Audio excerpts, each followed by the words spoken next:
পাণ্ডবদের অজ্ঞাতবাসের কাহিনীতে সবচেয়ে আশ্চর্য ছদ্মবেশটি ছিল অর্জুনের। পরাক্রমী ক্ষত্রিয় বীর গান্ডীবধারী অর্জুনকে বিরাট রাজার রাজপ্রাসাদে 1 বছর থাকতে হয়েছিল বৃহন্নলা নামে এক নৃত্য ও সঙ্গীত শিক্ষিকার বেশে। এমন এক পুরুষ যোদ্ধার পক্ষে এমন ছদ্মবেশ কীভাবে সম্ভব হলো? এর উত্তর লুকিয়ে আছে অর্জুনের জীবনের এক পুরনো ঘটনায়। একবার অপ্সরা উর্বশী অর্জুনের প্রতি আকৃষ্ট হয়েছিলেন, কিন্তু অর্জুন তাকে মাতৃসমা মনে করে তার প্রস্তাব প্রত্যাখ্যান করেন। এতে ক্রুদ্ধ হয়ে উর্বশী তাকে নপুংসক হওয়ার অভিশাপ দেন। পরে ইন্দ্রের হস্তক্ষেপে সেই অভিশাপ অর্জুনের ইচ্ছে মতো 1 বছরের জন্য সীমাবদ্ধ হয়। তাই অজ্ঞাতবাসের সময় অর্জুন বৃহন্নলা রূপ ধারণ করেন। তিনি নারীর পোশাক ও অলঙ্কার পরতেন, চুল সাজিয়ে রাখতেন এবং রাজা বিরাটের কন্যা উত্তরার নৃত্য ও গীত শেখানোর কাজ করতেন।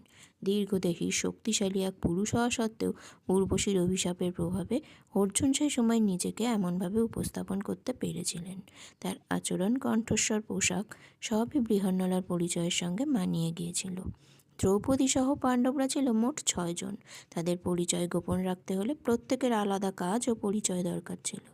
কৌরবদের গুপ্তচররা যাতে তাদের চিনতে না পারে, তাই যুধিষ্ঠির রাজার উপদেষ্টা মন্ত্রী কঙ্ক, ভীম রন্ধনশালার প্রধান পাচক বল্লভ, নকুল অশ্বশালার কর্মী গ্রন্থিক, সহদেব গোশালার কর্মী তন্ত্রীপাল এবং দ্রৌপদী রানীর পরিচারিকা শৈলেন্দ্রী হিসেবে নিযুক্ত হন।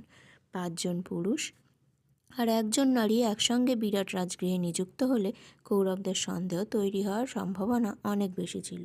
কিন্তু বৃহন্নলা হওয়ায় অর্জুন পুরো দলের পরিচয়ের বৈচিত্র্য বাড়িয়ে দিয়েছিলেন। অর্জুনের এই কাহিনী শুধু ছদ্মবেশের গল্প নয়, কখনো কখনো অভিশাপও বরদানে পরিণত করা যায়।